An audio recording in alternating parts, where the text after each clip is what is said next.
Hi friends, welcome to സാ kitchen. ഇന്ന് ഞാനിവിടെ വന്നിരിക്കുന്നത് മാമ്പഴ പുളിശ്ശേരി റെസിപ്പിയുമായിട്ടാണ്.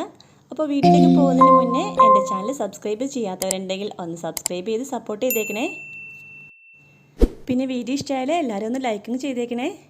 എന്നാൽ നമുക്കിനി വീഡിയോയിലേക്ക് പോകാം. മാമ്പഴ പുളിശ്ശേരി ഉണ്ടാക്കാൻ വേണ്ടിയിട്ട് ഞാനിവിടെ 20 ചന്ദ്രക്കാരൻ മാങ്ങയാണ് എടുത്തിരിക്കുന്നത്. ഞാനിവിടെ 20 മാമ്പഴം എടുത്തിരിക്കുന്നത് എന്തിനാണെന്ന് വെച്ചാൽ ഇവിടെ വളരെ ഇഷ്ടമാണ് ഈ മാമ്പഴ പുളിശ്ശേരി ഉണ്ടാക്കുമ്പോഴത്തേക്കും അതിലുള്ള ഈ മാങ്ങ എടുത്ത് തിന്നാനായിട്ട് ഇവിടെ എല്ലാവർക്കും ഇഷ്ടമായതുകൊണ്ടാണ് ഞാൻ 20 മാങ്ങ എടുത്തിരിക്കുന്നത്. ഈ മാങ്ങ നമുക്കൊന്ന് നല്ലോണം ഒന്ന് ഞരടി എടുക്കാം. ഇതിങ്ങനെ ഞരടി കൊടുക്കുമ്പോഴത്തേക്കും ഇതിൻ്റെ സത്തെല്ലാം പുറത്തോട്ട് വന്ന് കറിയൊക്കെ റെഡിയായി കഴിയുമ്പോഴത്തേക്കും കറിക്ക് ഒരു പ്രത്യേക ടേസ്റ്റ് തന്നെയായിരിക്കും. ഇനി ഇതിലേക്ക് ഞാൻ 2.5 കപ്പോളം വെള്ളം ഒഴിച്ചു കൊടുക്കുന്നുണ്ട്. ഇനി ഇതിലേക്ക് 1/2 ടീസ്പൂൺ മഞ്ഞൾപ്പൊടി ഇട്ട് കൊടുക്കുന്നുണ്ട്. കറിക്ക് ആവശ്യത്തിനുള്ള ഉപ്പും കൂടി ചേർത്ത് കൊടുക്കാം. ഒരു 4 പച്ചമുളക് നെടുകെ കീറിയതും കൂടി ഇതിലേക്ക് ഇട്ട് കൊടുക്കുന്നുണ്ട്. എന്നിട്ടെല്ലാം കൂടി നല്ലോണം ഇളക്കി നമുക്കിത് അടച്ചു വെച്ചൊന്ന് വേവിക്കാൻ വെക്കാം. ഇത് ഇവിടെ ഇരുന്ന് വേകട്ടെ. ഈ സമയത്ത് നമുക്കിതിലേക്ക് വേണ്ടിയിട്ടുള്ള അരപ്പ് റെഡിയാക്കി എടുക്കാം. ഇടയ്ക്ക് മൂടി തുറന്ന് ഒന്ന് ഇളക്കി കൊടുക്കാൻ മറക്കല്ലേ. അരപ്പ് തയ്യാറാക്കാൻ വേണ്ടിയിട്ട് ഞാനിവിടെ 1 കപ്പ് തേങ്ങയാണ് എടുത്തിരിക്കുന്നത്. ഇനി ഇതിലേക്ക് ഒരു 1/4 ടീസ്പൂൺ ചെറിയ ജീരകവും ഒരു 1/4 ടീസ്പൂൺ മഞ്ഞൾപ്പൊടി ഇട്ട് കൊടുക്കാം. ഇനി ഇത് അരച്ചെടുക്കാൻ ആവശ്യത്തിനുള്ള വെള്ളവും കൂടി ചേർത്ത് നമുക്കിത് നല്ലവണ്ണം അരച്ചെടുക്കാം. ഞാനിതിലേക്ക് ഒരു 1/2 കപ്പോളം വെള്ളം ഒഴിച്ചിട്ടുണ്ട്. ഇപ്പോൾ ഒരു ഏകദേശം 10-12 മിനിറ്റ് കഴിഞ്ഞിട്ടുണ്ട്. നമ്മുടെ മാമ്പഴമൊക്കെ നല്ലോണം ഒന്ന് വെന്ത് വന്നിട്ടുണ്ട്. നമുക്കിനി ഇതിലേക്ക് അരപ്പൊഴിച്ച് കൊടുക്കാം.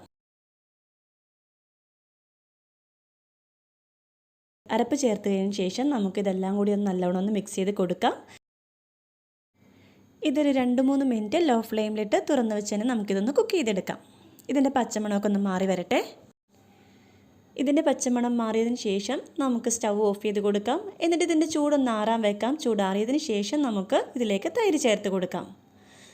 ഇപ്പോൾ ഇതിൻ്റെ ചൂടൊക്കെ ഒന്ന് ആറി വന്നിട്ടുണ്ട്. നമുക്ക് ഈ സമയത്ത് തൈര് ചേർക്കാം. ഞാനിതിലേക്ക് 1/2 കപ്പ് തൈര് ചേർത്ത് കൊടുക്കുന്നുണ്ട്. ഞാനെടുത്തിരിക്കുന്ന മാങ്ങയ്ക്ക് ഒരല്പം പുളിയൊക്കെ ഉണ്ട്. അതുകൊണ്ടിട്ടാണ് ഞാനിവിടെ 1/2 കപ്പ് തൈര് ചേർത്തിട്ടുള്ളൂ. ഇനി ഇതെല്ലാം കൂടി നല്ലവണ്ണം ഒന്ന് മിക്സ് ചെയ്ത് കൊടുക്കാം. തൈര് ഇട്ടതിന് ശേഷം നമുക്കിത് തിളപ്പിച്ചെടുക്കേണ്ട, ജസ്റ്റ് ഒന്ന് ചൂടാക്കി എടുത്താൽ മാത്രം മതി. എന്നിട്ട് മാമ്പഴത്തിൻ്റെ മധുരത്തിനനുസരിച്ച് നമുക്കിതിലേക്ക് പഞ്ചസാര ചേർത്ത് കൊടുക്കാം. ഞാനെടുത്തിരിക്കുന്ന മാങ്ങയ്ക്ക് അധികം മധുരം ഇല്ലാത്തത് കൊണ്ടിട്ട് ഞാനിതിലേക്ക് 2 ടീസ്പൂൺ പഞ്ചസാര ചേർത്ത് കൊടുക്കുന്നുണ്ട്. എന്നിട്ട് എല്ലാം കൂടി നല്ലോണം ഒന്ന് ഇളക്കി യോജിപ്പിച്ച് കൊടുക്കാം.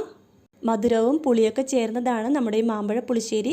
നമ്മളെടുക്കുന്ന മാങ്ങയുടെ മധുരവും പുളിയൊക്കെ അനുസരിച്ച് വേണം നമ്മൾ പഞ്ചസാരയും തൈരൊക്കെ ചേർത്ത് കൊടുക്കാനായിട്ട്.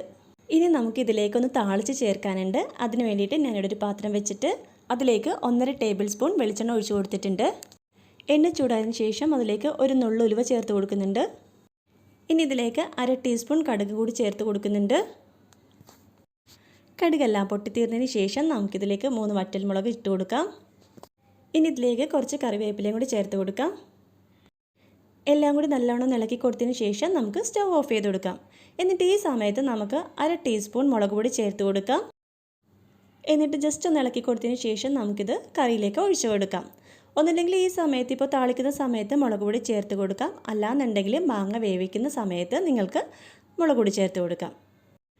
പുളിയുള്ള എന്ത് സാധനം കറി വയ്ക്കുമ്പോഴും മൺചട്ടി ഉപയോഗിക്കാൻ ശ്രമിക്കുക. എൻ്റെ കയ്യിൽ ഇപ്പോൾ ഇത് വെക്കാനുള്ള മൺചട്ടി ഇല്ലാതിരുന്നുകൊണ്ടിട്ടാണ് ഞാൻ അലൂമിനിയം പാത്രം യൂസ് ചെയ്തത്. ഇപ്പോൾ മാമ്പഴത്തിൻ്റെയൊക്കെ സീസൺ അല്ല, അപ്പോൾ എല്ലാവരും ഇതേപോലെയൊക്കെ ഒന്ന് ട്രൈ ചെയ്ത് നോക്കുക. എന്നിട്ട് നിങ്ങളുടെ അഭിപ്രായങ്ങൾ കമൻസിലൂടെ ഒന്ന് അറിയിച്ചേക്കണേ. ഇനി അടുത്ത വീഡിയോ ആയിട്ട് വരാം. Till then bye.